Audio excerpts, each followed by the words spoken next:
Hey guys, I'm Sai and welcome to Ace Podcast Nation, the home of the Danny Batten Fight Show. This is episode number 81 and tonight we haven't really got any latest cards to talk about from last night, which is good because it means we get to spend a nice good hour or so talking to our guest as well as previewing UFC 264 from next week, which is of course McGregor versus Poirier 3, and I feel like that one, it deserves a good preview, good bit of time. But we're live on Facebook, YouTube, and Twitter as usual. Ace Podcast Nation, of course, got many great shows and series featuring top guests, expert analysts, and more. So give us a follow on social media. Do subscribe to the YouTube channel.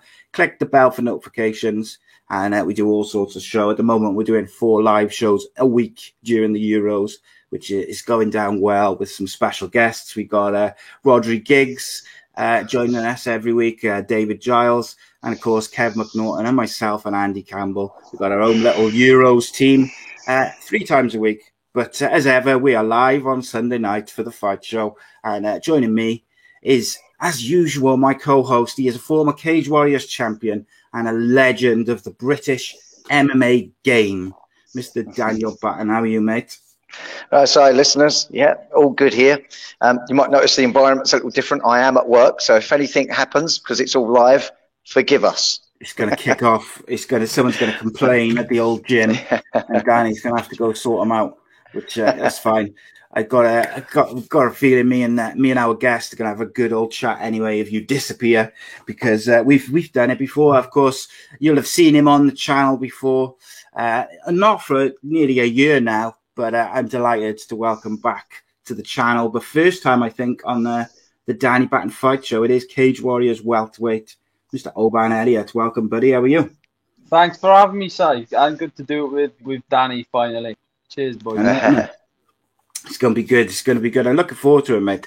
And like I mentioned, you've been on a couple of times, done I think it was the Unscripted Uncensored show before, and then we did we done like a little 20-minute interview. I think it was supposed to be 10 minutes, and then me and you just talked for like 25 or something just before the Figlak fight.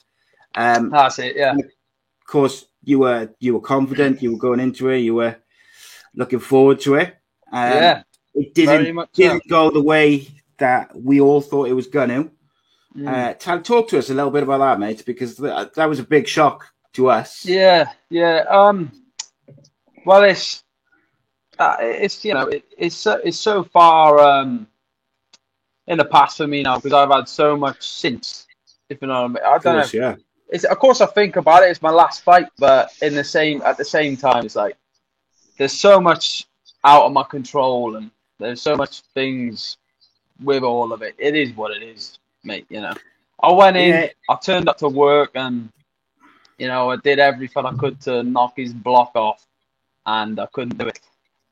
And he got his hand raised, and that's as plain and simple as it gets, Yeah, it was a weird one, because even in the build-up, like to the fight, and of course you had like the videos of you having a bit of a confrontation behind the scenes. Like he seemed to be really like riled up about it, and you seemed to be calm as you like, really, just sort of going about your business and looking forward to it. But it was just, mate. If I'm honest, going into that one, it was just it was a year off.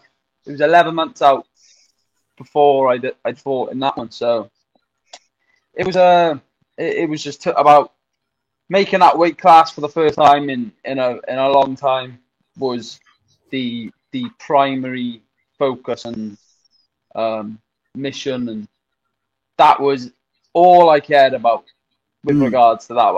Because I thought, like, if I'm confident, if I come across any man, 1-to-1 on the street or in the cage, you kind of you got to find a way to win. And I was cutting to that weight class, and that, when he come storming in the bloody hotel room, and I was having an interview, you see me look at him, and I'm looking at him, I'm like, oh God, here we go. Because all I'm thinking about is just winning, and he turned up, and fair play to him, because he took the fight. No one no one was really up for, of course they were up for fighting me, but we were looking for an opponent for a while, like a decent one. And he stepped forward, giving it the Barry McGuigan, and he turned up on the night and fought. And he was in it, like, I was in the cage with him, and I was, I don't need to, I've said it all before, like going into how I was feeling and how they weren't 100%, whatever. You should beat everybody on your worst day. And that's why I didn't pull out of that fight. That's why, I haven't got making excuses for, like, of course, you haven't got to be a rocket scientist to see I was really struggling with that weight cut. But if I was really struggling that bad, I would have pulled out. See what I mean? If it was really that bad, if I didn't think I could beat him, I would have pulled out. But it was hard. It was a bloody nuisance. It was the worst 6 weeks. I'd say 6 weeks, the last 6 weeks, the worst 6 weeks of my day-to-day life I've ever had, physically. But I thought, I'll smash his head in on my worst day. Let's do it. Come on. So, and I turned up to work, and I slept like a baby the night after that fight, because I was in there till the end, and on the stool after the second round, they said, "You've got to knock him out."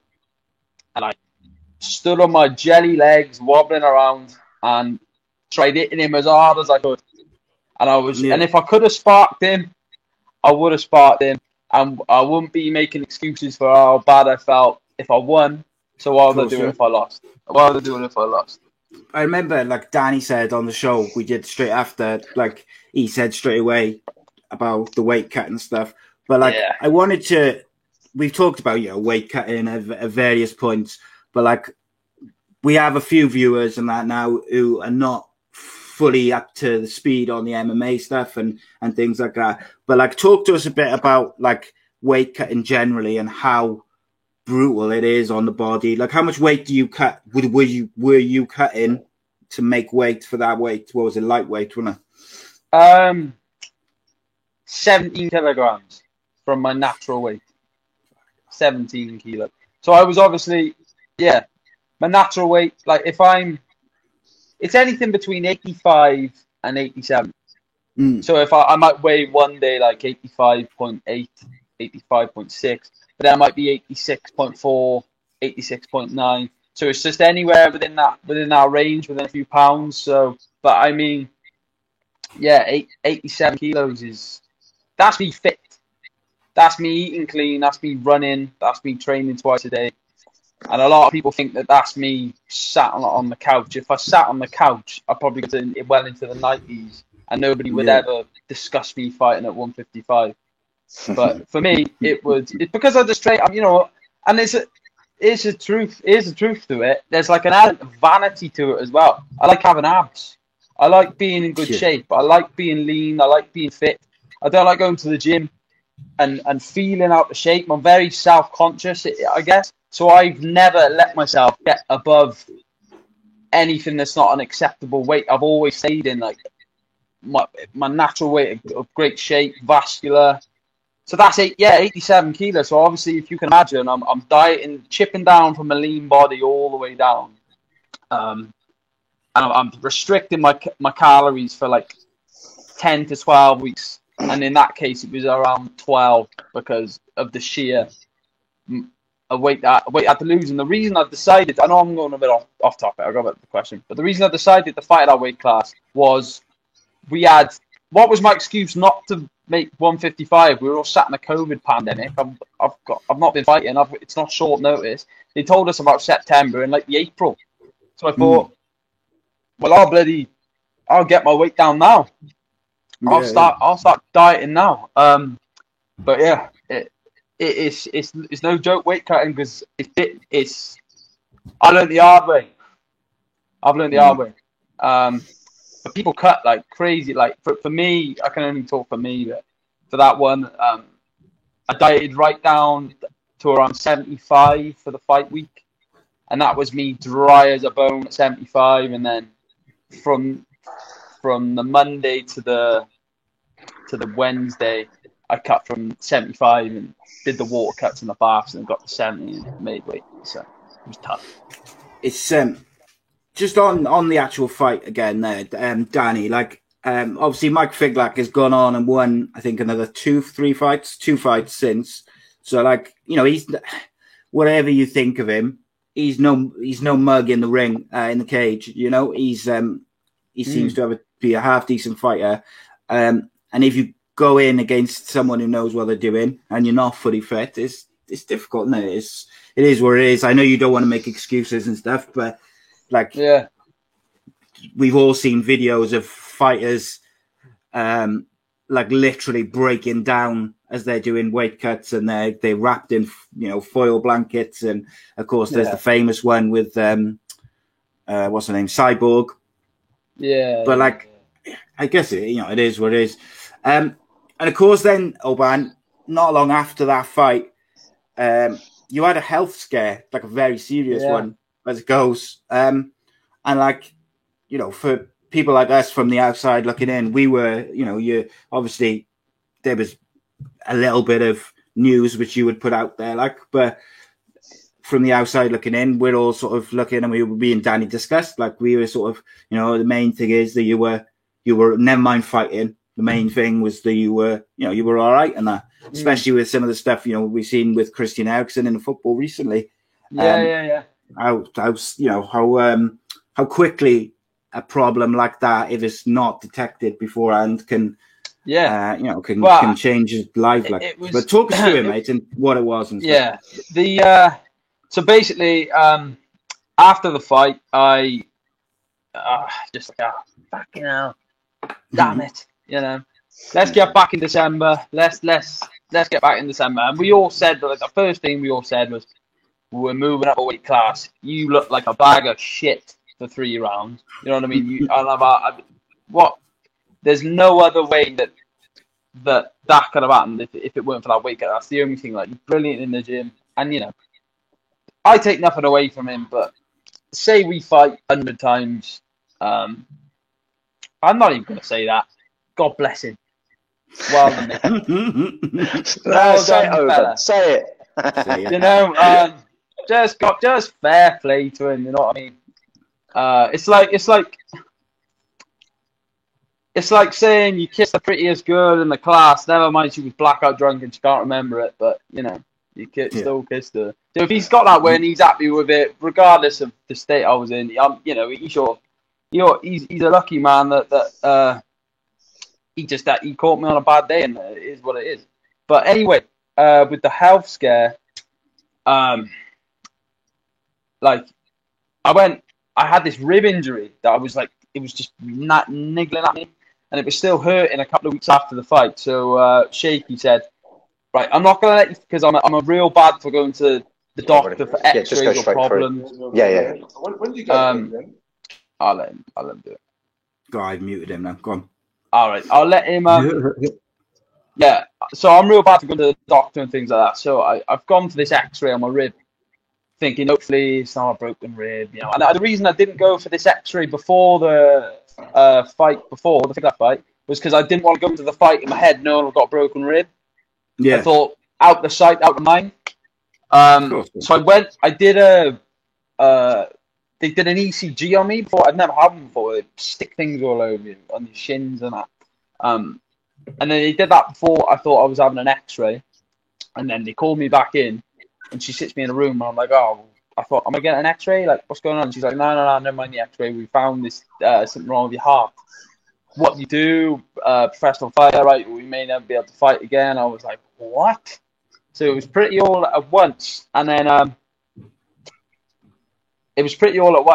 then she sent me back in the waiting room. I thought, oh my God, what have I done? The weight cuts or anything like that didn't even pop into my head.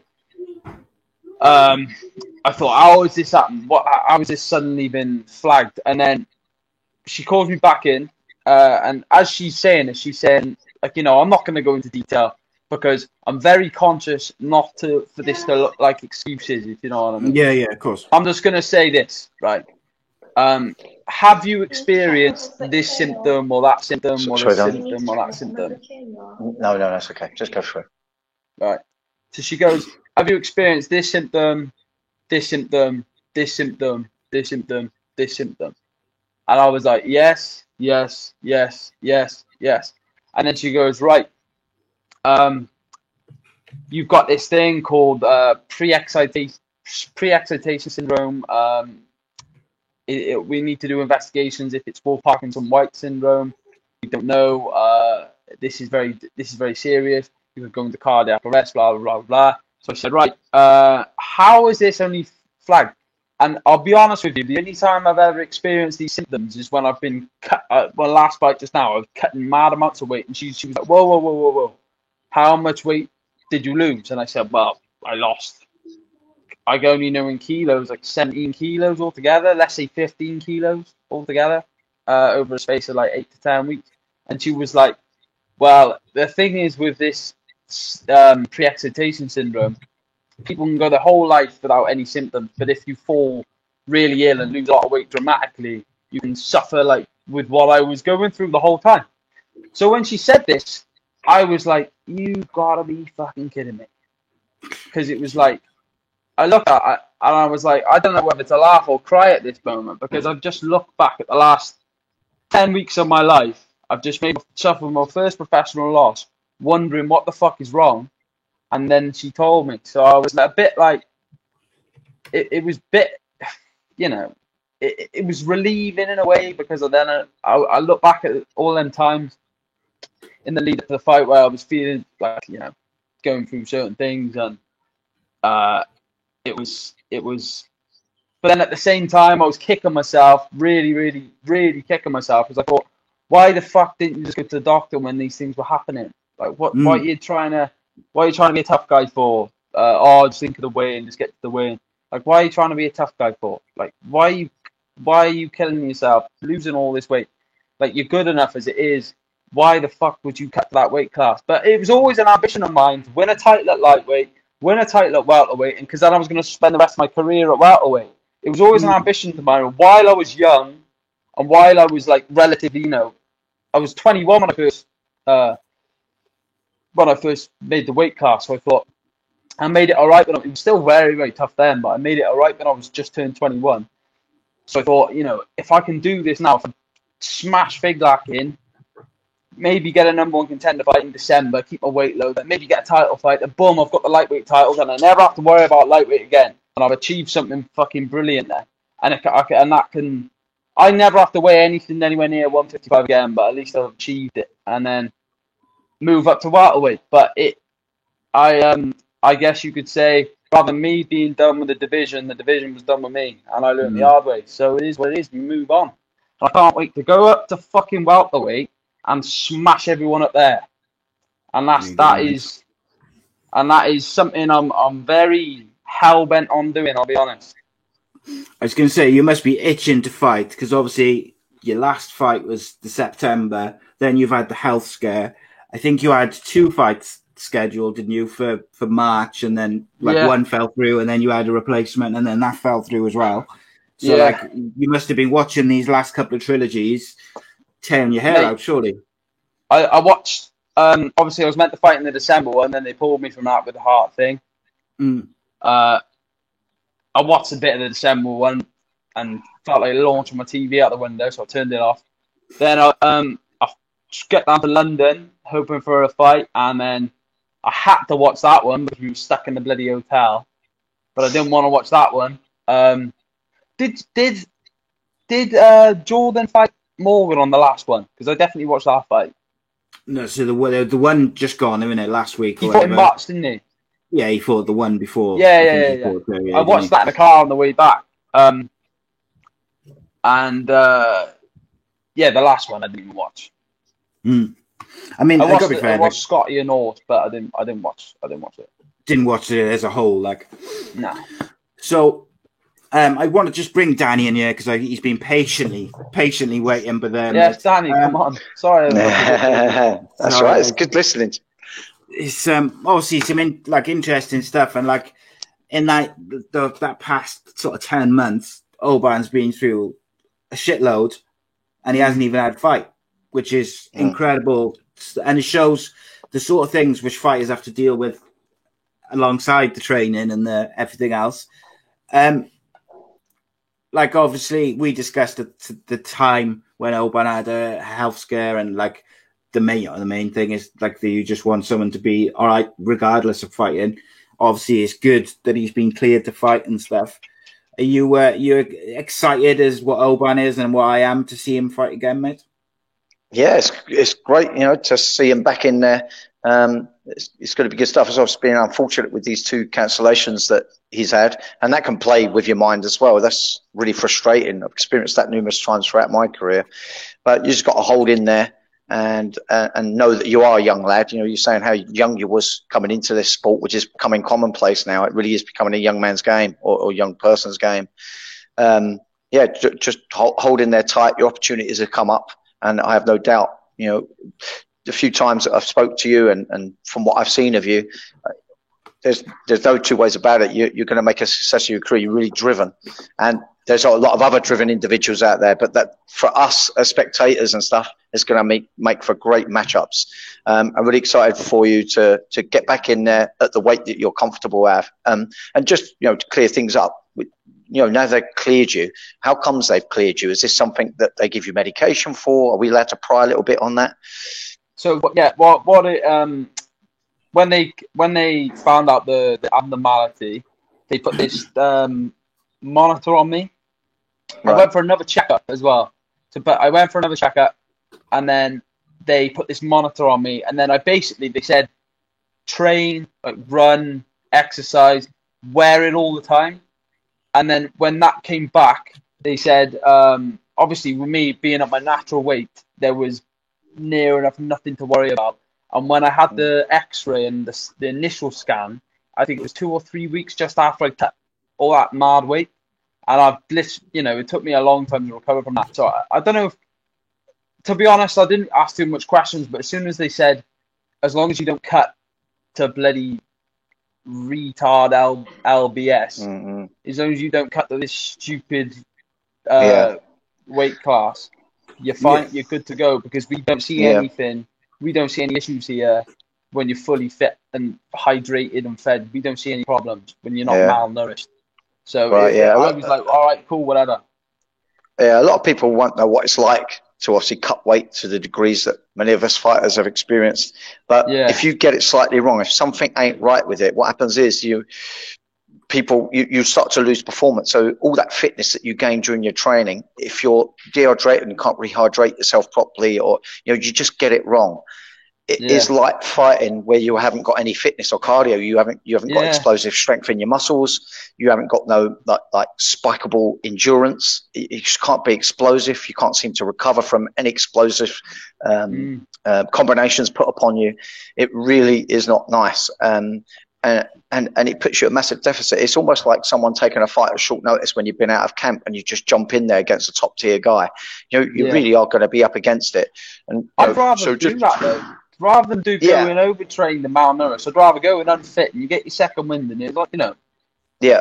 Do you know what I mean? Yeah. That shows how bad it is, really. I'd rather sit on the couch for 6 months and have a fight rather than train for 6 months and cut mad weight and go in another fight. I'd rather go in looking like Andy Ruiz. Yeah. No, it's not good. I fought a couple of times where I got the weight cut really wrong. It's done quite scientifically now, but back in my time, it just was not. And it was a horrendous experience. One of them was out in Japan. I fought Maeda. He's one of the top fighters ever been. And I did that on 4 days' notice and had a horrendous 9 kilo weight cut. And trust me, it's just not good. It's not good. No, exactly. So I really feel what you're pain. And when I see people compete that I have an expectation of a certain performance and I see them underperform, I quite often will be saying, if I'm watching it with people, there's been an issue with that weight cut. You can just see the signs. And you can see it, can't you? It's absolutely. And, it's not something I'm gonna try and bitch and cry about, though, Danny. I think just take it on the chin and it's part of what happens. Some people get sick and they still go ahead with the fight. Unfortunately, you're fighting at that level because Cage Warriors is world class. There's no two ways about it. At that level, if you ain't firing on all cylinders, it does put it on you that the likelihood of winning is going to be really, really difficult. You know, you're fighting someone that at the end of the day has continued to be unbeaten. You know, Ficklek's a special individual in himself, as I see you. But you know, you had an experience that was taking away some of your performance, put you into some performance deficit, and you was unable to get the win this time around. You know, it'd be interesting to see what happens with his career, whether he'll ever go up a weight, because I'd love to see you two fight it out. Because I think it'd be a very, very different story there. But I'm fans of you both. I really am. So, as a pure fan base thing, I'd like to see what would happen at a weight that you're comfortable at. And I think he's a big enough lad to be effective up at that weight division as well. So, I think that this is something that could be happening in the future, and we'll get things cleared up at a more suitable weight for you. Yeah, that's something, and you know, it goes without saying. I would love to run that one back, but I ain't gonna hold my breath on it. That doesn't define me in any way, shape, or form. It's I'm just looking forward to going in there now. And hopefully get 2 fights this year at least, and really just show what I can do. And let the fights present themselves. I'm not sure what kind of caliber opponent I'm going to be given next, but I'm sure, of course, they're all top caliber, if you know what I mean. There's no slouches signed to Cage Warriors whatsoever. So I'll be looking forward to getting back in there about the weight and, you know, really just setting the record straight. Do you feel like you've got a point to prove, mate? Yeah, to people from the outside, maybe the people who haven't followed your career as closely as some of us. Do you feel like those people who've kind of, you know, the word, and I'm sure you've got plenty of pelters on social media after that fight. Yeah. Do you feel like you've got something? I've expected nothing less. I've got something to prove because I had something to prove beforehand, because in all the victories I had before, I still didn't feel like I showed what I could do, ever. So in all my victories before, they were like, yeah, go in, smash him. It was none of them were really like a nice composed technical sniper rifle like performance, which is what I do. It really is quite strange how my fights have turned out with regards to how I actually fight, especially in the gym. It's not like I've got this thing where I perform differently to that last fight was perfect, because I thought, I'm gonna show everyone. I'm gonna throw a full repertoire at him. And it just didn't turn out like that. But so now I'm looking forward at 170. I feel like I'm just gonna the proof will be in the pudding. The cream rises to the top every time, and that's kind of what I got to say on it, really. I know what I can do, and I know what I'm gonna do. Good stuff, mate. Right, I want to we got a couple of questions in the live chat and that, so I want to throw to a couple of them. Where was the first one? So we had a super chat where Gaz says, yet another top guest. I implore people to check out Unscripted Uncensored series, including Oban's episode, as it was a very good series. And I appreciate that, Gaz, obviously. Thank you very much for your donation on that. But and then Donna said, why is your nickname Angel Eyes? Did you come up with it yourself? Obviously, used to go by the moniker of the gangster. It still is. Look, basically, my nan, she likes to call me Angel Eyes. There's a film called The Good, the Bad, the Ugly called, and the bad guy's called Angel Eyes on it. And I thought, and I had a chat with Carl, and we were like, nah, I prefer that. But you know, it's like The Rock in the WWE or the WWF. He's The Rock. He's the great one. He's the Brahma Bull. He's the most electrifying man. So I'm evil. I'm Angel Eyes. I'm the gangster. I'm Urban Elliott. I've got all the nicknames like all the wrestlers have. Like The Undertaker, he's the Phenom, the Dead Man, the Undertaker, the American Badass. You know, I like wrestling. So give me all the nicknames. I'm going to have the longest name call out in history, but by this point, when it's all said and done. That's it, man. That's it. So yeah, it's just a little thing I like to play about with. It's like a gimmick. I love my like professional wrestling, like WWF, especially the old school. I can tell that was you know what, that was pretty impressive. You running off all the different names that they had. That's oh no, yeah, you was on it. Like you know, like Hulk Hogan, he was Hollywood Hogan at one point. You know? Yeah. So they've all got different names. I'm just gonna roll with the gimmicks. And whatever I feel like doing it. If I want to walk out like Ric Flair one day, and if I want to go woo down the mic after a fight, I'll do that as well. I'm just going to enjoy myself. Yeah, I'm going to enjoy myself because I feel like I'm not only have I in my short little career, I had a good, you know, say you look back at 2019, first ever interview I had. I said, send anyone you want, don't send anyone you want back. I just want to cut a promo. I feel like that's what I feel like. Of course, we get in and fight, but there's people in the arena that they pay money to see a show. At the end of the day, it's entertainment. Yeah. They're not sitting there to watch something boring. They want to be games. No, that was a good interview, mate. That was that was a good line. That was, especially for someone so early in their career, mate. That was it's one that you see stick a bit. Owen's right. I think someone just tried to phone him, so his audio's just gone. He'll be back now. Danny Donna asked, "Have you got did you have a nickname when you were a fighter?" Yeah, to a point. I mean, I was given a nickname in the very early stages of my career. I was never really into that, and likewise with the music coming out for the fights, I never once picked a song to come out to. Never once. To me, I was there to do a job, and I was there to represent, you know, myself and my team.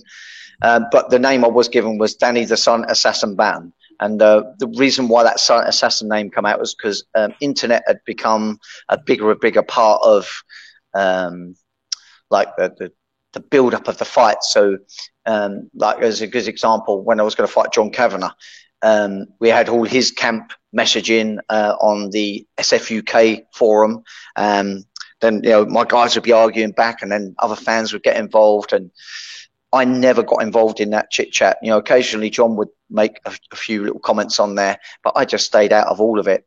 To me, I was there to do all my talking in the cage. I was one of these people. Well, this is how I used to think of it. I used to think, well, I'm not too bothered who's going to be in the corner. I'm not really bothered who's there regards the crowd. To me, when that cage door shuts, it's me and the opponent. And to me, I always believed I could beat anyone. Names, music, I stayed out of all that. I wasn't overly bothered, you know, on the design of my shorts. It's a different era though now, isn't it, as well? Like back then there was no social media and stuff like that. And I think these days you have to be, as a fighter particularly, but like as an athlete generally, like if you want to make it to the top, you can't just rely on your abilities as a fighter or a runner. You back, mate? Yeah. If someone tries to phone you, I forgot to say, if someone phones you, your audio will go, and then you'll have to go back and come back in. Danny sounded like a dinosaur. He's like, he sounds like a dinosaur. I am a dinosaur. Anyway, funny enough, we were just saying then, like Danny was saying, like back in his day, he didn't really go with the nicknames and you know, and the design on his shorts and stuff like that. And obviously there wasn't social media back then. But I just said, like, these days with social media and the way things are, any athlete, no matter what sport you are, it's not enough to just be the best or be very good at what you do. You have also got to have a bit of a presence on social media. If you're a fighter, the ones who are going to get the most attention are the ones who are exceptional in the cage, but then can also jump on the microphone after that, after they've just knocked someone out and reel off a good line or whatever it may be. And that's why, you know, people like Chael Sonnen was way, way ahead of his time. And like, I know, if he was in this era now, I think it would have suited him so much more, because he used to take quite a lot of grief for some of the stuff he said and the way he was. But, you know, Conor McGregor does exactly the same. I'm not being funny, mate. When Conor McGregor burst on the scene, I was like, who's this wannabe of Chael Sonnen? Yeah. That's what I said. Because I'd followed Chael all the way through, and Chael was and still is the man on the trash talk. in the MMA game. Then Conor McGregor come through, Okay. and all the boys in school were saying, "Oh, what? I was in year 10. Oh, have you seen this Conor McGregor?" I said, "What are you on about? Have you seen Chael Sonnen? He's way better than him." And look, Chael was my first. He's like I've got some. I don't talk and. Like you saw in that little altercation I had with Figlak, you saw him just rambling and swearing and looking like a clown. And then I was just like, I knew the camera was there. I just thought, right, mate, you're just giving it the big one because the camera's there. And I just thought, I'm just going to make him look sillier. I'm going to be witty, And it's just kind of and with Chael on the scene, it's like. When Chael come up, I was mesmerised by his post-fight interviews, the way he booked a fight, and I remember he fought John Jones coming off a loss, and the only reason he got that fight was because he was good on the mic. He was like a WWE wrestler in the UFC, and it was the best thing I ever saw, and it inspired me a lot. It really did.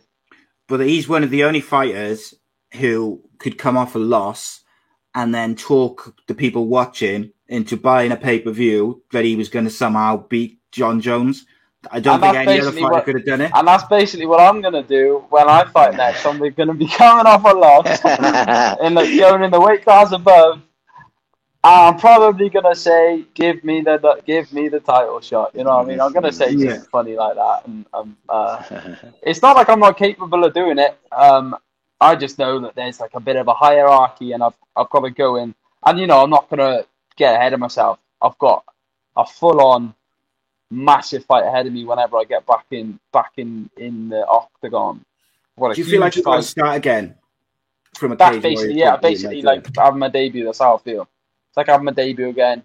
Strip it back, get in there, perform, have another one, perform, and whatever presents itself when it happens, I'll take. And I think. With the performances I'm going to be putting together, I won't need to be jumping on the microphone. People want to say, right, yeah, he is the real deal. Yeah, that fight was just a blip. He was clearly not himself in that fight. He is the real deal. He will, give the man a title fight or a big fight, or just get him in the UFC, because I know I'll do a job there as well. Because at the end of the day, I'm in this to be a UFC champion. I'm not in it just to make up the numbers and be some local hard man. I want to be a UFC champion. And first and foremost, I think becoming the Cage Warriors champions the appropriate stepping stone. But I think if the UFC come calling on a contender series or something, like I'm not bewildered because I've just lost. Yeah, like the skills pay the bills at the end of the day. I could be 0-3. The skills pay the bills, and I'll be paying all the bills when I come back, and I know I will. And if I don't do that, I weren't any good anyway. If I go in and get filled in another 3 times, I wasn't any good anyway, was I?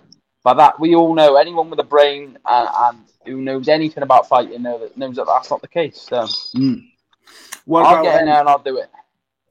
Gaz wants to know, can you knock out Jake Paul in a boxing match? Just get it over with. Do us all a favour. I don't think it would be. It's as easy as it looks. Everyone's saying. I think he's better. He is better than what people think. Yeah. But make no mistake, the left-right good night will end Jake Paul. Make no mistake about that. Who's he fighting next? Big fella. Who's he fighting? They announced it. Woodley, innit? Woodley. How'd you see that going? Mate, I think Jake Paul's going to do it. I do as well, because I just simply... Woodley has not been the same since he had those fights with Wonderboy. Yeah. I haven't seen him do anything impressive since then. What do you think? If I say, Danny, I'm going to ask you a question. If I say Woodley's trigger, like shy to pull the trigger, would you agree?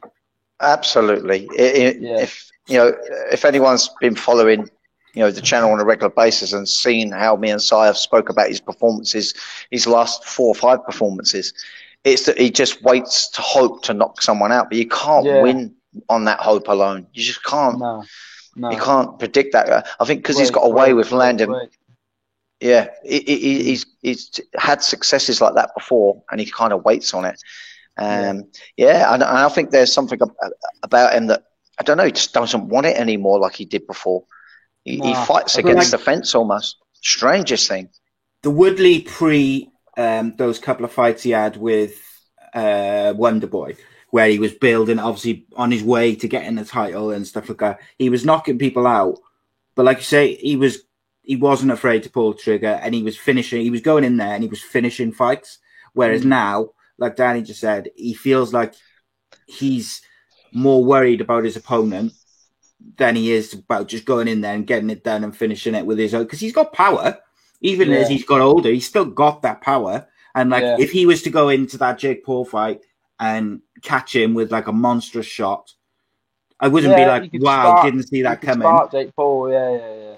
But the way, if you look at like Jake Paul's fights recently, and then you look at Tyron Woodley's fights over the last couple of years, to me, like Jake Paul's got a lot more going for him than maybe Tyron Woodley has, but equally. And the way I see it is, this is, I don't know if this perspective is worth anything to you boys, right? But if you threw me in a boxing match with Tyron Woodley, I'd say I'd spark him as well. So Jake Paul, a good, confident, similar age to me, he's like, 24. He's going to go in there, and if he signed the dotted line to fight a former 5-time UFC champion, 5-time defenses, UFC champion, he's going to go in there and he's going to be trying to spark him. He's not going to care who he is because, I'd like to think if I was fighting Tyron Woodley, I wouldn't care who he is either. I'd be going in there to do a job. They're all human beings at the end of the day. That's a point my coach Carl said. Like, they're human beings with arms and legs just like you.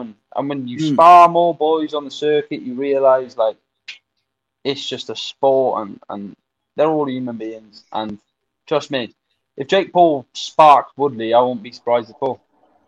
I just want him to fight a boxer, mate, to be honest. Yeah. That's the one thing. He's of course, mate, But, it is. They know what they're doing, though. Yeah, they're making money and all the kids watching. They and look, no one else in boxing is selling the pay-per-views which they're selling. And that's just a fact. Like, regardless of whether you like them or not, or you agree with it, they're selling more pay-per-views than anyone because he made a real good point, Jake Paul.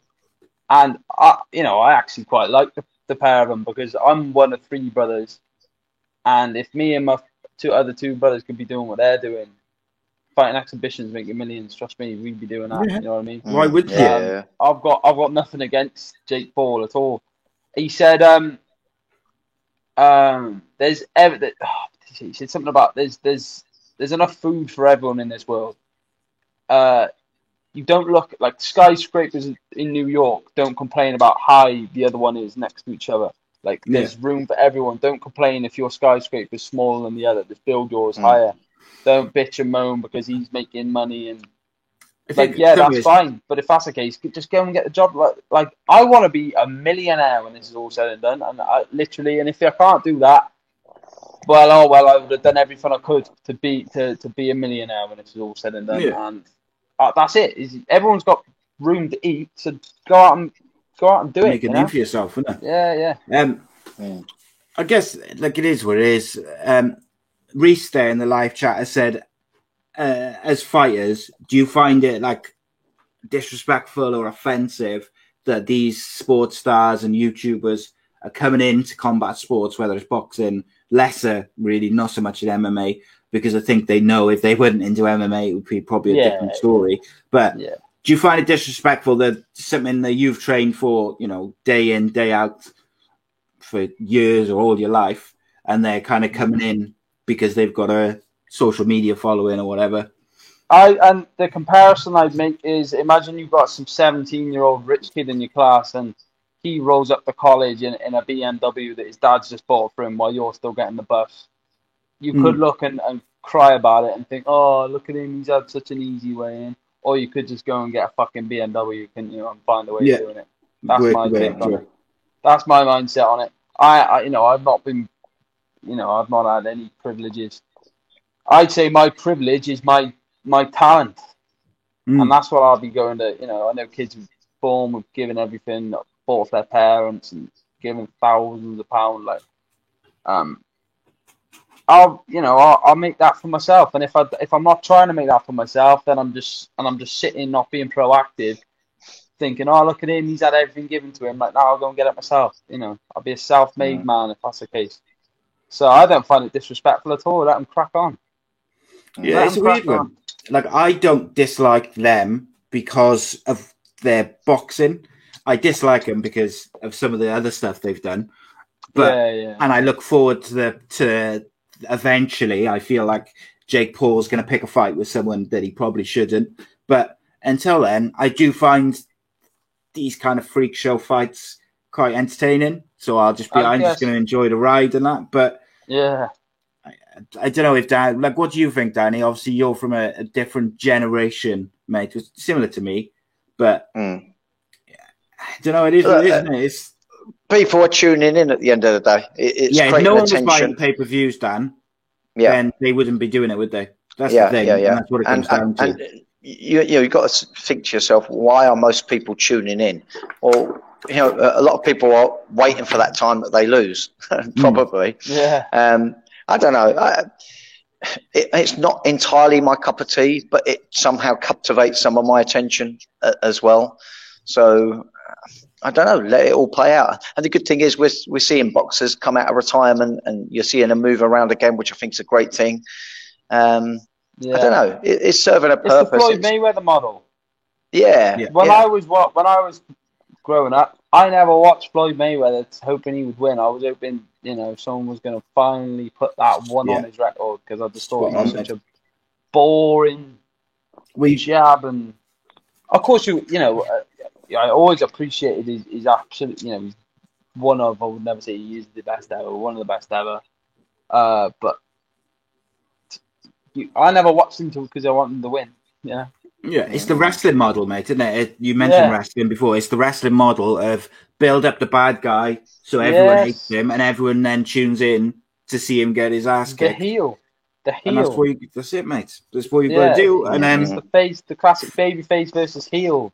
Floyd Mayweather, mate, has made millions from doing that, making people hate him.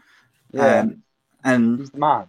Of course, he's the businessman, mate. Right. I want to ask you some general combat sports questions, mate, to get your take on some stuff. Anthony Joshua, Tyson Fury. Obviously, we had the debacle of the fight being announced and then it was off, which was a bit frustrating because we're waiting for that fight with tenterhooks, as it were. Who's going to win that fight if it happens? Oh, if you asked me 12 months ago, I said Fury without even hesitating. But the more time that goes by, I feel like Joshua's only going to be improving. And I just don't feel like you get in boxing, in particular in boxing, you get an early bloomer and you get a late bloomer. Lennox Lewis was a late bloomer. Mike Tyson was an early bloomer. So if you stuck Tyson and Lewis in the same ring in 1987, your money's on Tyson and you're a fool if it's not. But then you stick them in the ring in 2002. That's when Lennox fought Tyson. Lennox smashed Tyson. So, if you'd have chucked Tyson Fury in there with Anthony Joshua in 2015, it's Fury all day. 2016 is Fury all day. We're in 2021. We're halfway through 2021 now. It's 2022 in less than 6 months. So, you know, is Fury an early bloomer? Is Joshua a late bloomer? Is Joshua still improving? Is his confidence growing? All of these things are a massive factor, I think. So I genuinely don't know. That's my answer. But this is difficult to predict, mate, isn't it? Yeah, this goes back to our frustrations that we've had with boxing. Is that by the time matches do get matched up, they're either both out of their prime, or one person started to fade out of their prime while the other's coming into their absolute prime. So it's really, really frustrating. I just think maybe in that sort of weight division, I think you do generally have a longer career, or you can potentially have a longer career. My money would still be on Fury. I just think Anthony Joshua, it's going to be unusual to fight someone taller than Anthony Joshua. He's a pretty big lad himself. He's going to be giving away a substantial amount of height. Someone that punches he just punches, he boxes different. And I think Joshua's a little stiff and rigid in the way that he presents himself each boxing match. He's pretty much the same type of guy. He does it the same way each time. I think Fury will confuse someone like Joshua. And Joshua showed signs of getting really gassed when he gets forced to trade off and someone goes at him a little bit. I've seen him gas a little bit and look a little bit vulnerable. I just feel like there's times when we've seen Tyson Fury vulnerable and he gets back into it very, very quickly. I'm not so sure Anthony Joshua will be able to do that. I don't know. I just hope it happens. I just hope it happens. Yeah, Boxing's so frustrating for me. So frustrating. I used to love it back in the 80s and 90s, which I think was its real golden era. I was a real big fan of boxing. And not to say I purposely stepped out from it. I just slowly slipped out, drifted. And I think so many people from my age group have. And I just fingers crossed it happens. I don't even want to see Wilder and Fury fight again. It don't even interest me. Mate, one of the problems is that everyone's kind of looking past Wilder and past whoever Joshua fights. Joshua's already shown that he can lose by, he lost to Ruiz. And if either Fury or Anthony Joshua are kind of looking towards their fight against each other and they don't give their full attention to the training or to the fight, they could get unstuck and then the fight's not going to happen anyway, or it's certainly not going to be as big. Like, I know that Fury, he drew with Wilder and then he beat him comfortably, but and many say that he probably won the draw. But Deontay Wilder's knocked people out for fun for years. Like, you cannot sleep on the fact that it's possible he could beat Tyson Fury. Yeah, not at all. Not at all. It could all go Pete Tong, as I say. Real quick. Yeah, but that's another reason why to run it past the third time is just it's pointless, because if you keep fighting the same really big hitter, of course eventually you're going to get caught or knocked out. And if you stay in the barbershop long enough, sooner or later you're going to get your hair cut. So if you're doing bloody nearly 40 rounds with Deontay Wilder, he's going to end up. You know what I mean? He's already been floored once. Yeah, he's been floored once. Do you know what I mean? Yeah. Absolutely, yeah. It's going to be fascinating, but equally it's frustrating. And then the other thing is, if say Deontay Wilder knocks him out and wins, does that mean that technically it's 1-1 then, isn't it? Because the one was a draw. So does that mean they've got to do it again to get like a rubber match? And it's like, oh Jesus Christ! And then you're looking at 2023 for the Joshua fight, and then like you said, Elwan, the longer it goes before they make that fight, Anthony Joshua's got to be more favoured because he's younger. And you just as you get older, you'll be seen in the MMA with the likes of Anderson Silva and many others. When you get to a certain age or just a certain part of your life and your body just cannot do what it used to be able to do as quick as it used to be able to do it. It's just a fact of life. But just remember, Si, though, there's pills for it.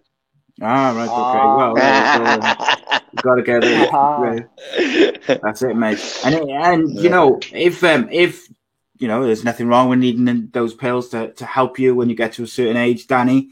But also, a good thing to do is to keep your body groomed, looking good.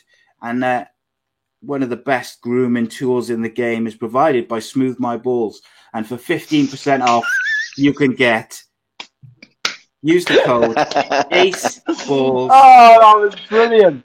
And you can use Smooth My Balls. Support us by supporting our brand partners. Smooth My Balls. Use the code ACEBALLS for the best grooming tools in the game. That was one of the best plugs I've ever seen. Fair play. I appreciate that, mate. Thank you. You got to throw these things in when you get the chance. Brilliant. Fair play. Nice. It wasn't even planned either. There we go. But right, mate. So 2 things that I want to finish off with you, mate, and Danny, of course, is one, I want to play something which is called the 1-word game, where I throw 5 names or subjects at you, and you've just got to say the first thing which comes to mind. And I also want to do a little preview of the Poirier and McGregor fight, but also a couple of the other fights as well. As the guest, mate, I will let you choose which one you want to do first. Can I do I'll do both of them. I'll do the little quick word game first, but I'll do both. The one word game with Oban Elliott. This could be good. So you just got to say whatever comes to mind straight away. No filter, no thinking. The first name is Tyson Fury. Legend. Second name, Jack Shaw. I don't know what to say. Tank. Oh. Put you on the spot there, didn't he? Dana White. I was going to say legend for him. Bold. Jake and Logan Paul. Brothers. And then we got Paddy Pimblett, but go into the UFC specifically. But promising, one word. Promising. And finally, which will also take us nicely into our next bit, Conor McGregor. Icon. There we go. Like it. Yeah. Donna's just asked in the live chat, what does Smooth My Balls do? So Smooth My Balls is it's a grooming company, Donna, and what it does is they've got all different tools. So they sent me the Turf Chopper 3.0, which you can use, and they got all these different razors and stuff for body grooming, male or female, and away you go. And got to keep these things trimmed and nice. I'm sure, Danny, you could use it for your head, mate, as well. Why not? Well, I guess you could, but I'm just wondering, because we're doing it all live and that, when you're going to give us a demonstration of how smooth those balls can go.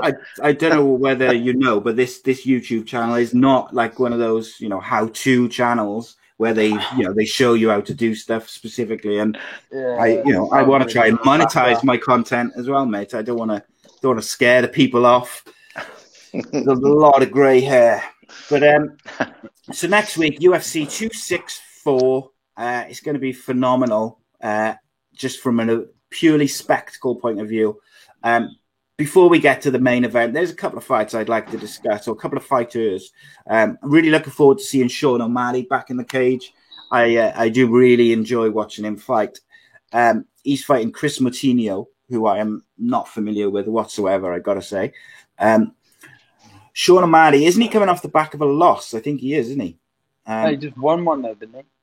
Does he win? I think he won once since that loss. Yeah. Back on the horse. But he's an exciting fighter to watch, Oban, isn't he? Sean O'Malley. Yeah, Sean O'Malley. He's sugar. I do love his striking style. I think we haven't seen him against a good grappler, but I don't know. I guess I didn't even watch the Chito Vera fight. I got to be honest. I watched the highlights. I'd seen his leg wobbling around, but I think if someone can just nullify him, I think there's a way of exposing him there, kind of thing. But that's not the right offer. How good his grappling probably is. So. Yeah.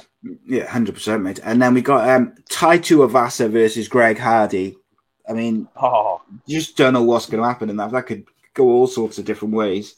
I don't like on paper. You think it's not going to be like a defensive fight. You'd think it's going to be a bit of a banger. They're just going to be throwing shots. Big side just sparking him. Do you reckon?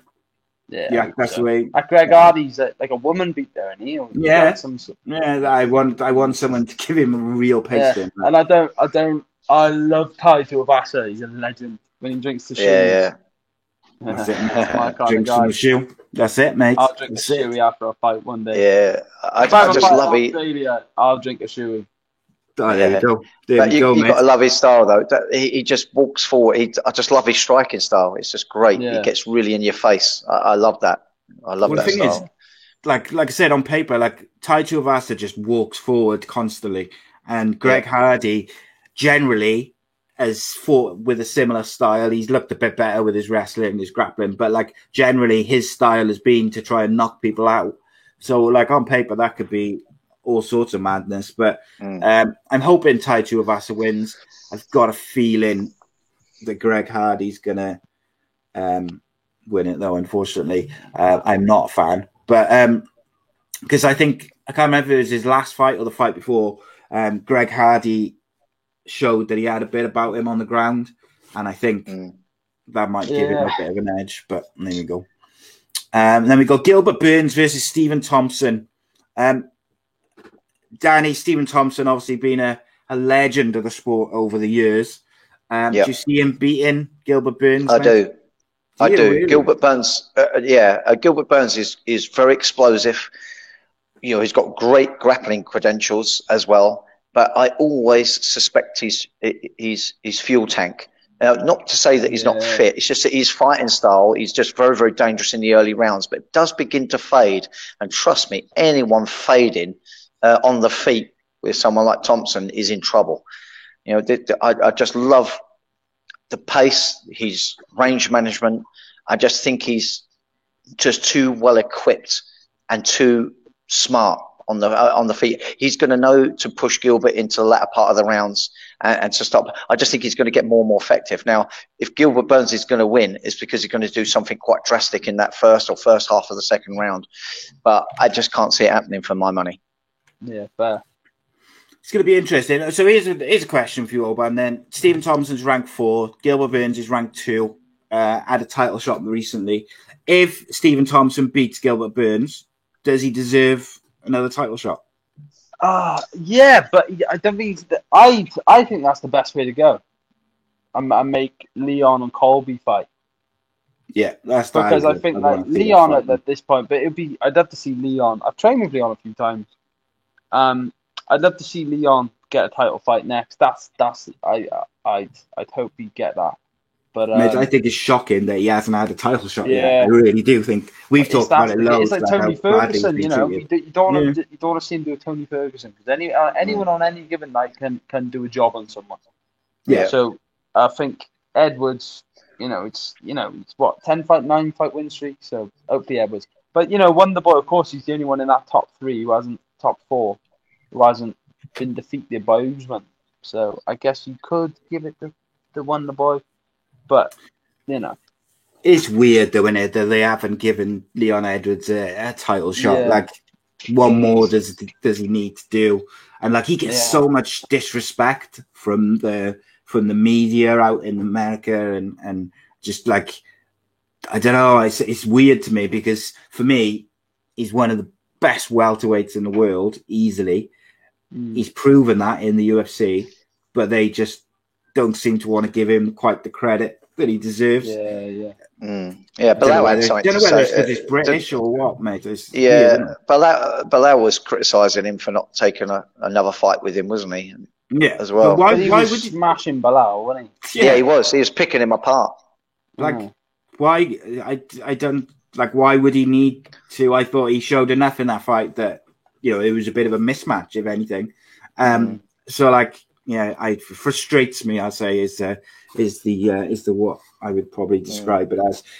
Right, I want to give us 10 minutes now just to talk about Dustin Poirier versus Conor McGregor 3 to finish us off. Just before we came on air, we were talking about Conor McGregor, and obviously because he's so successful, he gets a lot of hate, and I think that's the same with the Paul brothers. People who are successful, and particularly people who are making millions. There's a certain amount of jealousy, whether it's from other fighters or the boxers or media. Like, as a young fighter, a young British fighter, like, talk to us, like, how did Conor McGregor change the game in terms of MMA and also, like, British and Irish MMA as well? Mate, it was massive when he... I can speak for me, but I'm sure I'm speaking for a lot of people. It was massive when he come on the scene and started beating the Americans, and of course we saw it before, but with Bisping, Dan Hardy, of course, being at that high level. But when McGregor started flying through, his style I think was very British, and the British style at the time was obviously being dominated by the wrestlers, and there was I don't know, it weren't. You never thought, Britain is going to be, or this area of the world is going to be a staple for where people can be the number one. Of course, you believed in Dan Hardy when he was fighting GSP. Of course, you believed in Bisping when he kept making them runs. But you were never for sure. But when McGregor come through, you were like, he's actually going to beat Aldo.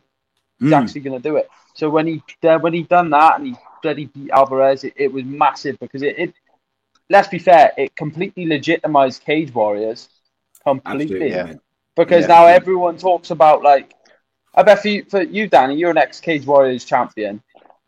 And then I bet when Conor McGregor comes through and he was that former Cage Warriors champion, I bet people probably turned to you and were like, "Oh my God, you have the same belts that he held." It must, they probably didn't quite respect it as much until they saw someone on that magnitude go all the way. If you know what I mean? Is that fair? Yeah, I absolutely agree with you. Absolutely agree.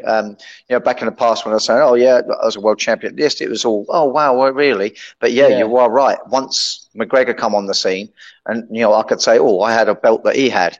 It does add a little bit more something to it. You're absolutely right. I think he's done wonders for the sport, and like any character, people are going to either love you or hate you. He's definitely one of those characters, but he's done so much good for the sport. He's brought a lot more money for the competitors. The wages were really down. I think he broke it through into a whole new meaning of what you could earn as a MMA fighter. Yeah. Because I think before then it was very few people were making decent livings out of it. But there's many fighters now, and I think a lot of it's owed to him. And he was good on the mic. I agree with you also. Chael Sonnen was the best on the mic. Incredible. But Conor McGregor did great. He absolutely did great. I think partly because he had such a big following. I think Chael Sonnen was great because he was doing it all on his own, almost. Of course, he had his fans and stuff. But Conor McGregor just seemed to be pulling and towing along so many other people. He hypnotized people. He did. He absolutely did. He hypnotized people because you had people flooding into gyms and they were all trying to do the McGregor. And he inspired me a lot because I was predominantly at that time, I was just a pure kickboxer.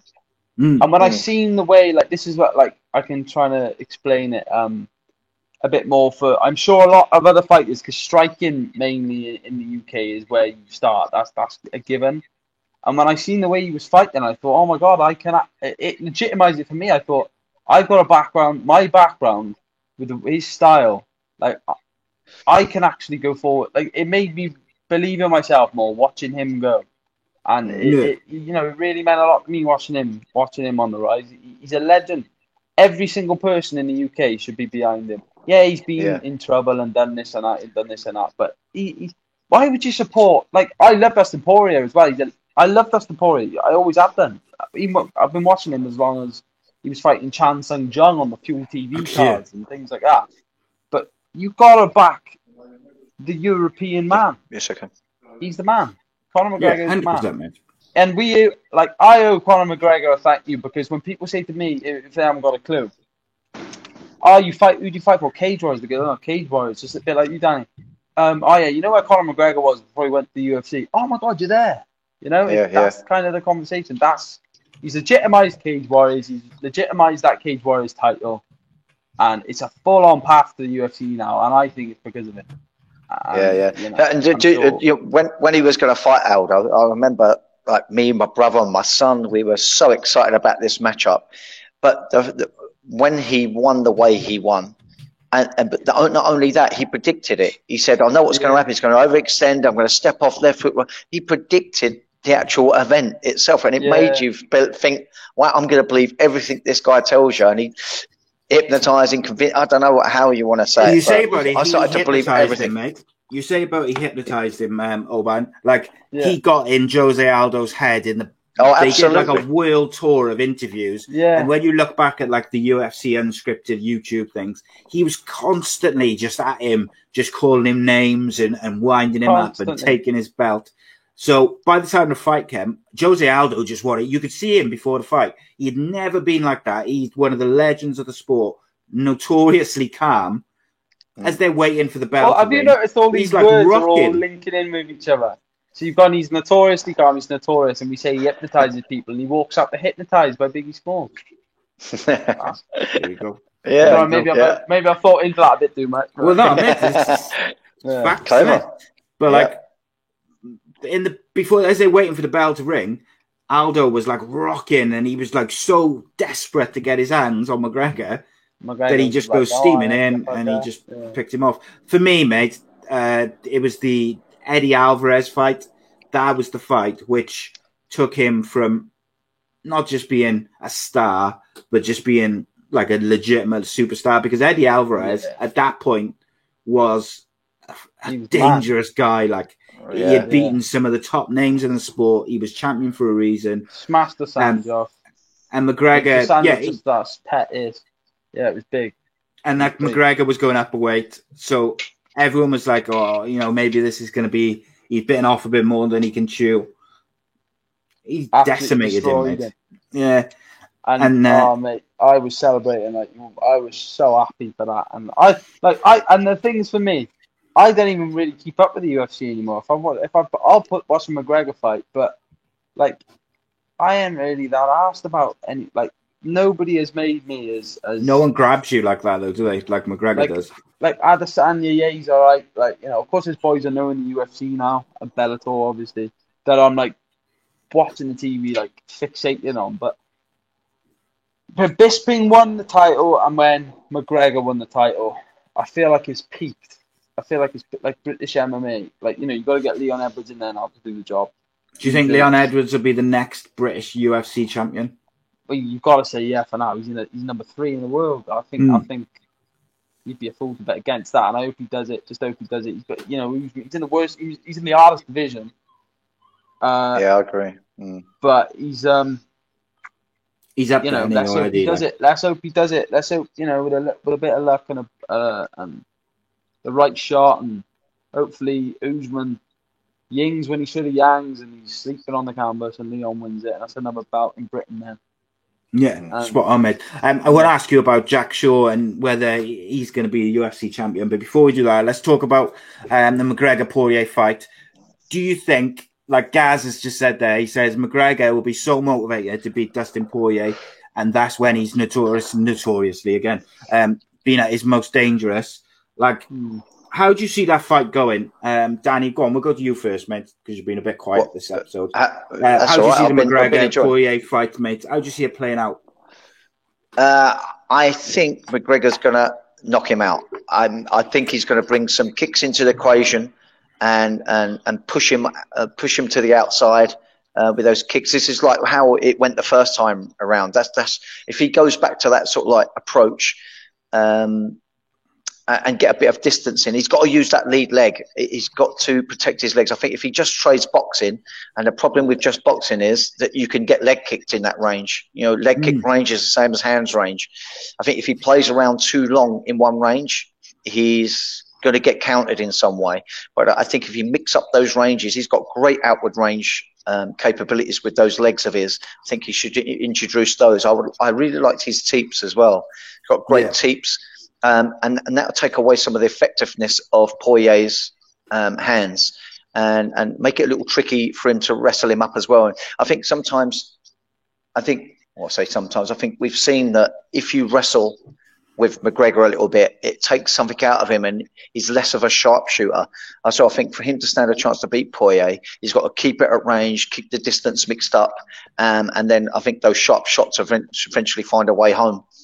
If he doesn't do that, I just think Poirier is he's just going to push close and tie McGregor out, and you're going to get a very similar outcome as what we saw the second time around. So I don't know, but my hope is that McGregor and his camp are going to be realists to really know and accept what went wrong the second time around, put the wrongs right, and get a performance like we saw when they first fought each other.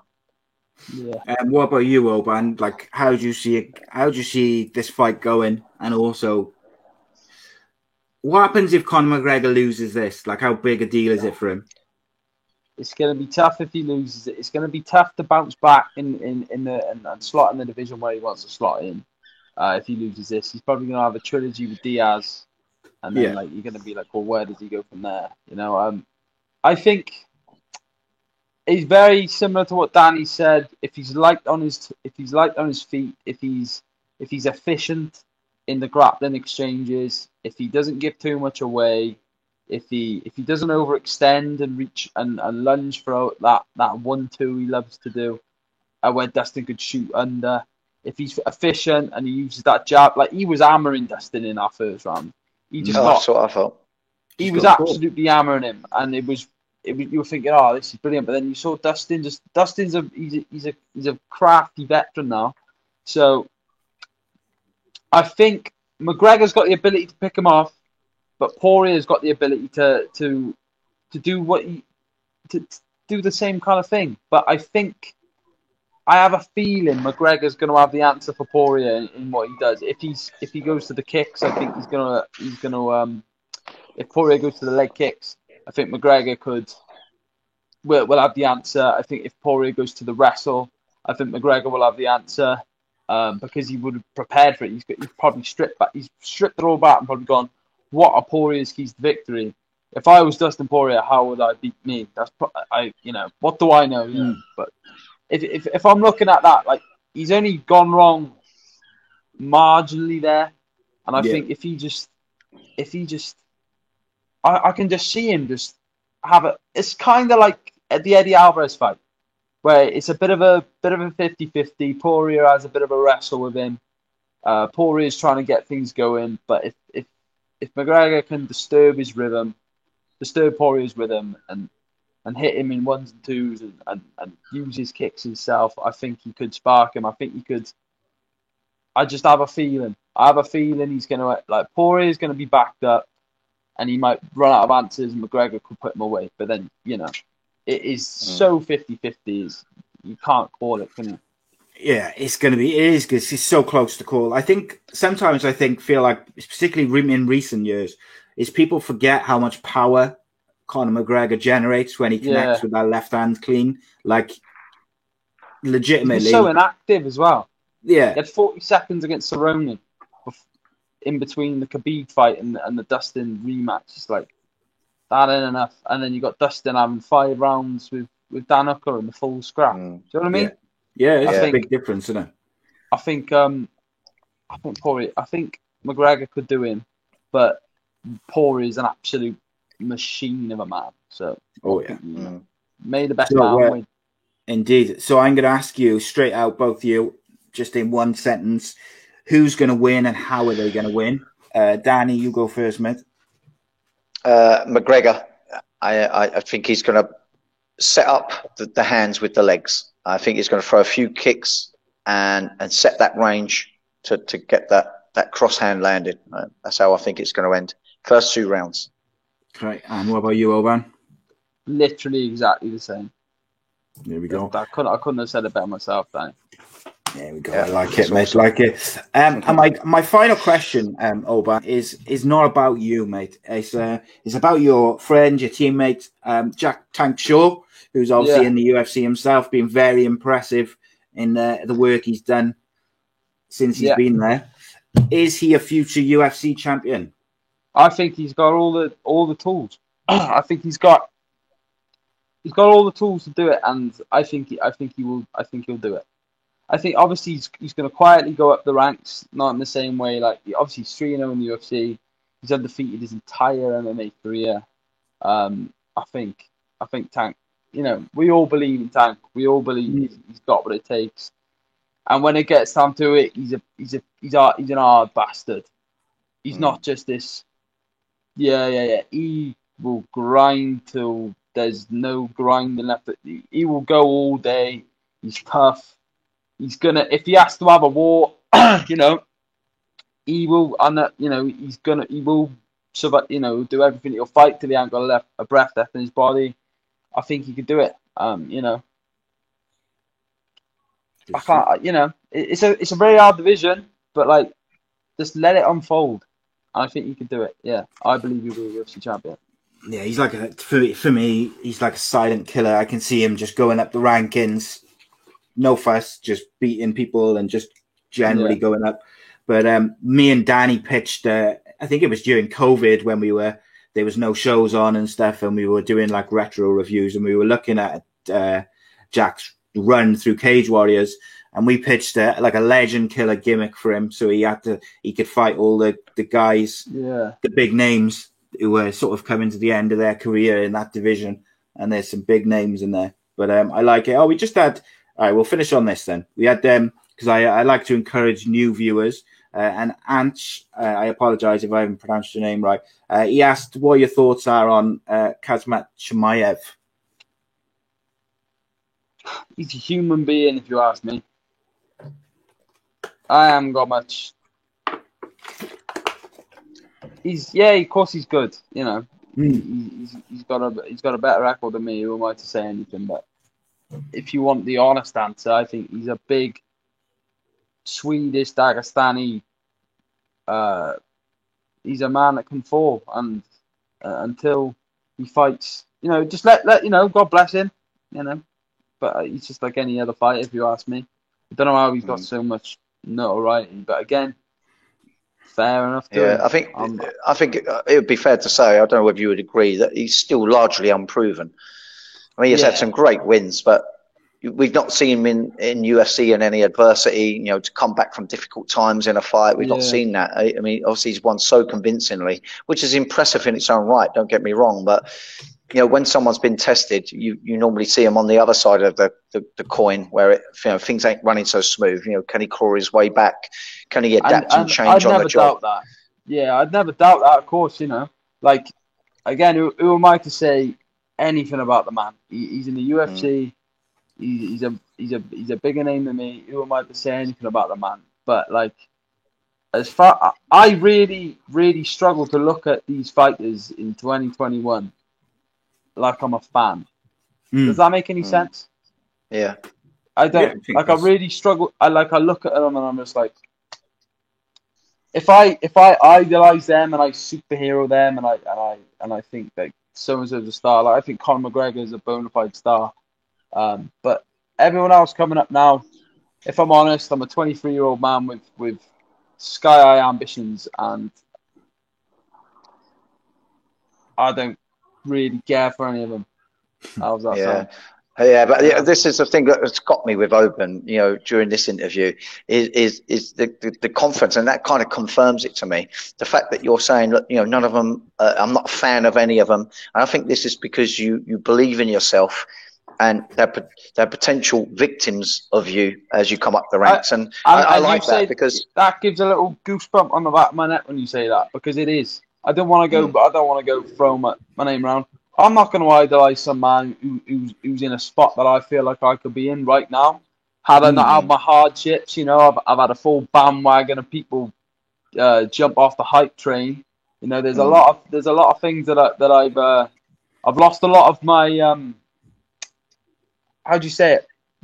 If I was to say something, it's like everything I've ever done, I've said by action. It's always been on the back of action. Everything I've ever done, everyone's he talks. You know, I don't care what anybody thinks on that regard. Anybody who meets me knows I'm a humble, down to earth, and I've worked my bollocks off for this. But everything's been done on action, and I've not had a fight since September 2020. I've not won a fight since October 2019. So as far as I'm concerned, I can't say much. But when people ask me what you think of him, to put it bluntly, I would probably say fuck him. That's the mentality you've got to have. Yeah, definitely. But something else that I've noticed as well is that, you know, when we was talking about your defeat, you stopped yourself. You was not to make an excuse, because you made it clear that that's not what you was doing. But I like the way you stopped yourself. You're like, hang on. You was trying to listen to yourself, and you was like, no, I'm not even going to say it. God bless him. You know, I wish him the best. I like that, because it's almost like you know your time's going to come, whether that's you know, on your own journey in the weight division without the fit clack in it ever, or in the future you're going to face him again and put the wrongs right in the future. I like it. It's just like it. You know, I get a sense of your maturing, and you know, some people just talk the talk because they know that's what they got to do. They're a fighter. You know, I'm getting very much the sense that you've talked the talk, and the kind of things that you're saying goes to show that, you know, in your subconscious you really have this belief, such as, you know what, I'm not really a fan of any of those fighters. You can't be a fan of any of those fighters. They're going to be potential opponents of yours, and you're saying all the right things of a future champion. All you've got to do is just let it play out. But you're young. Let it play out in your own time. Don't rush. The only concern I will have is that for your future fights. Don't feel that you've got to prove something. You've only had one loss against a guy that was unbeaten, and there are reasons why you won't always win. I'm glad you got that loss, but move on from that. But don't try to prove anything. You don't have to. No one thinks less of you because of that loss, and I think it only hurts you. But don't go trying to put in a demonstration. The demonstration will all unfold itself. Just take your time and just keep getting those wins. No problem. That's real poetic of you to say. I think I'm very conscious in how I've been conducting myself in my hiatus. But I feel like for a man, for a knowledgeable and respected man like you to say the things you just said there, I guess there's no act with me clearly, because everything I'm going with my gut and everything I do and say and post and I'm doing it, and I'm putting in the karma, as they say. I have not stopped training the entire time, and it's going to be, my time will come, and I know that. And absolutely. When you said I was maturing, I definitely feel that. I've learned lessons along the way. I feel like I've got serious gains to be made from my setbacks, and I'll go out and, as you say, prove. I'll just go out and be me, because I know what I can do. Exactly that. Yeah. Good shout, man. Nice one, Danny. You're a legend. Yeah, no worries, buddy. It's fair to say we'll see Oban Elliott in the Cage Warriors cage very soon. I think that's fair to say, mate, isn't it? Yes. Gets me excited, boys. This chat has got me excited. It's taking heads. Good. Yeah. Once again. It's going to happen. See, me and Sal, we're in a fortunate position. We can be fans. Talk about it, be fans, and then talk to the fighters as well.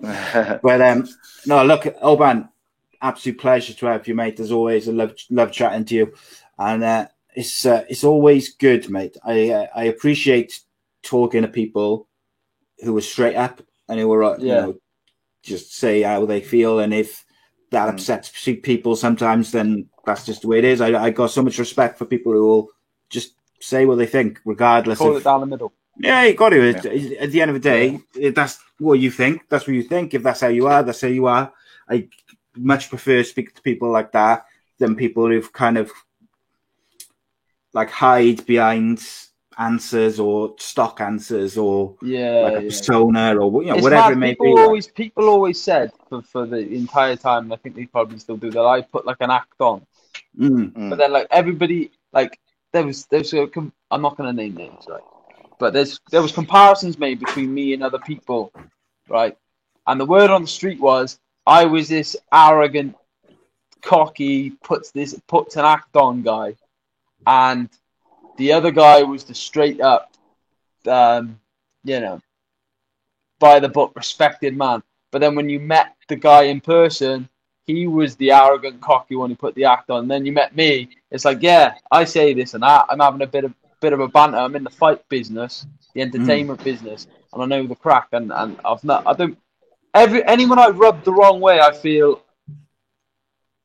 I don't know. I'd like to think I don't really do it that much anymore, or ever. I don't know.